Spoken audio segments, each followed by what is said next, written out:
ಸೇವಾ ಟ್ರಸ್ಟ್ ಹಾಗೂ ಸ್ನೇಹ ಸಂಗಮ ಯೋಗ ಬೆಳಗ ಸಹಯೋಗದೊಂದಿಗೆ ಉತ್ತಮ ಯೋಗ ಕೇಂದ್ರ, ಆರ್ಜಿಆರ್ ಯೋಗ ಕೇಂದ್ರ, ಪತಂಜಲಿ ಯೋಗ ಕೇಂದ್ರ, ಎಂಎಂ ಯೋಗ ಕೇಂದ್ರದ ಹಾಗೂ ಎಂಎಸ್ ಜಗದೀಶ್ ರವರ ನೇತೃತ್ವದಲ್ಲಿ ಲಗ್ಗೆರೆ ಬಸವೇಶ್ವರ ಭವನದಲ್ಲಿ ವಿದ್ಯಾರ್ಥಿಗಳೊಂದಿಗೆ ರಥಸಪ್ತಮಿ ಪ್ರಯುಕ್ತ 108 ಸೂರ್ಯ ನಮಸ್ಕಾರಗಳನ್ನು ಮಾಡಲಾಯಿತು.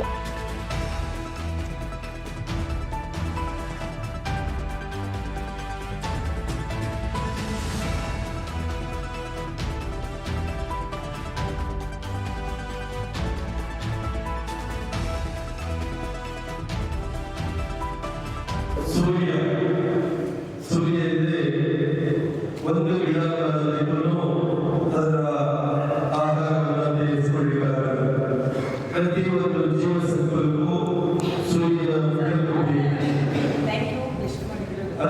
ಬೆಳಕಲ್ಲೇ ಪ್ರಯುಕ್ತವಾಗುತ್ತದೆ. ಇವತ್ತು ರವಿ ಇನ್ನಷ್ಟು ಪ್ರಕಾಶಿಸುವ ತನ್ನ ಪದವನ್ನು ಬದಲಿಸಿ ಜನರಿಗೆ ಮನೋಬಲಕ್ಕೆ ವಿಶೇಷವಾಗಿ ಸಂದರ್ಭದಲ್ಲಿ ನಾವೆಲ್ಲರೂ ಸಹ ಆ ಭಗವಂತನ ನೆನೆಯುವುದ ಅವನ ಹೆಸರಲ್ಲಿ 108 ಸೂರ್ಯ ನಮಸ್ಕಾರವನ್ನು ಮಾಡುತ್ತಿರುವುದು.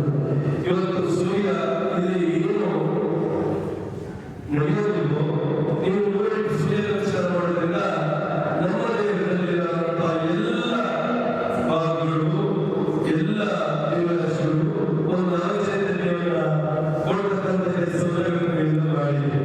ಭಾಗದ ಎಲ್ಲ ಯೋಗ ಕೇಂದ್ರಗಳ ಒಟ್ಟುಗೂಡಿ ಸ್ನೇಹ ಸಂಗಮ ಯೋಗ ಬಳಗದ ವತಿಯಿಂದ ಇವತ್ತು ಸಾಮೂಹಿಕವಾಗಿ 108 ಸೂರ್ಯ ನಮಸ್ಕಾರಗಳನ್ನು ರಥಸಪ್ತಮಿ ಪ್ರಯುಕ್ತ ಹಮ್ಮಿಕೊಂಡಿದ್ದು, ಇವತ್ತು ನೂರಾರು ವಿದ್ಯಾರ್ಥಿಗಳು ಬಂದು ಸೂರ್ಯ ನಮಸ್ಕಾರಗಳನ್ನು ಮಾಡುವುದರ ಮೂಲಕ ಸೂರ್ಯನ ಭಕ್ತಿಗೆ ಪಾತ್ರರಾಗಿದ್ದಾರೆ. ಸೂರ್ಯ ನಮಸ್ಕಾರ ಮಾಡಿದ್ರೆ ಏನು ಉಪಯೋಗ ಆಗುತ್ತದೆ? ಸೂರ್ಯ ನಮಸ್ಕಾರ ಮಾಡೋದ್ರಿಂದ ನಮ್ಮ ದೇಹದಲ್ಲಿರುವಂತಹ 72,000 ನರನಾಡಿಗಳೇನಿದ್ದಾವೆ, ಎಲ್ಲ ನರನಾಡಿಗಳಿಗೂ ಕೂಡ ನಮಗೆ ಒಂದು ವ್ಯಾಯಾಮ ಆಗ್ತಾ ಇರುತ್ತೆ. ಯೋಗದ ಮೂಲಕ ಅಷ್ಟೆಲ್ಲ ಪ್ರಯೋಜನಗಳಿದೆ. ಅದರ ಪ್ರಯುಕ್ತವಾಗಿ ಇವತ್ತು ರಥಸಪ್ತಮಿಗೆ ಸೂರ್ಯನಿಗೆ ಪ್ರಿಯವಾದದ್ದು ನಮಸ್ಕಾರ. ಆ ನಮಸ್ಕಾರದ ಭಂಗಿಗಳನ್ನು ಮಾಡೋದ್ರ ಮೂಲಕ ಸೂರ್ಯನ ಪ್ರೀತಿಗೆ ಪಾತ್ರರಾಗಿ ಎಲ್ರಿಗೂ ಕೂಡ ಸೂರ್ಯದೇವನ ಆಶೀರ್ವಾದ ಸಿಗಲಿ ಅಂತ